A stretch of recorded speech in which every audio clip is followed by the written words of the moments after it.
right, today I have Kelly here. We're going to be demoing our push-up standard for basically training, but we're looking at it from a specific standard for our testing. So we have a really solid baseline, and then we can use that obviously with training as well. So we want to meet that standard, let's say about 90% of reps. So whether we're bouncing, going down too far, or maybe not locking out all the way, we're okay with a little bit of variance, but that's for some discretionary stuff too. We want to generally have really good technique and just have a nice standard to go off of for pre-testing and future, ongoing testing as we go. Very easy to do. But our starting point, we want about the size of our fist here.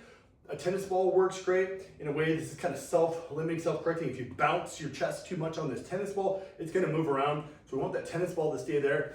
Alternatively, you could use something like this half roller or a yoga block. It gets a little bit big in most standard yoga blocks, so I just want something a little bit smaller like that lacrosse ball or tennis ball. Just something you have available, size of your fist, something you're actually touching down, and the other person, or if I'm watching on video of you doing this, that I can see that you actually touch down between your chest here on all of your reps. So somewhere on your chest. So let's go over that, have Kelly demo a few reps, and then we'll look at some of the standards as we get more fatigue here too. Let's go back here a little bit more for our viewers here. Okay. We'll go from the side here.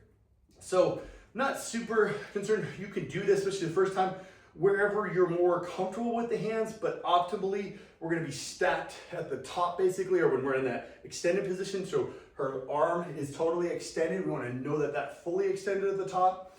We can come down and use whatever cadence we want. I recommend just a nice steady pace. If you're very strong at push-ups, you're going to be doing them probably quite fast and smooth in that. If you're not very steady, you don't do a lot of them, it's gonna be harder to pace too. So let's have her get in that position, and she's gonna touch down. Head ideally is in a more neutral position, and our body's in this nice plank position, so she's nice and tight. Let's show a couple bad reps, like if our hips really start to sag down like that. That happens, let's still kind of run on the edge of our tolerance to this.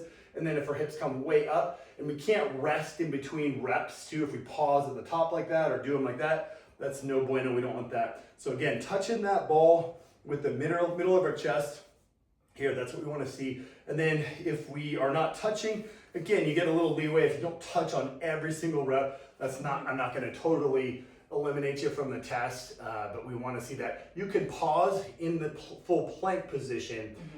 You could pause, I guess, at the bottom if you really wanted to too. This is going to get super hard anyways. So generally, we want to see you come up all the way, and as soon as you have a really grindy, twisty rep, that's basically your last rep. If you want to try to push for one more, that one I may or may not kind of throw out, and if you feel better kind of going for it. But generally, again, when you get a really grindy, twisty rep like that, that's the end of the test. That's totally fine to stop there. So there we have it. That would be our testing. And then actually, again, just our training standard, just to touch on that real quick at the end, we want to think about our arm being like locked in a vertical sleeve like this when we're doing our push-up. We don't want to see that elbow sitting back, forward, twisted. The most common one is more like flared out like this. So that just means we need to bring the ball lower, in line more here with our shoulder, rather than being up and out here. That's a big issue that we see. Let's show a couple of those real quick while we're at it too.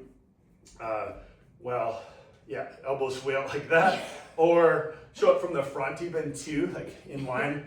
We want to have this like in this cylinder the whole time, which is surprisingly hard. So she broke there. Show a good rep again now. See how nice vertical forearm, that's really the key thing too. And in closer is going to be that more safe, functional, and more of a true test of what we want to see for that push-up. So there you have it.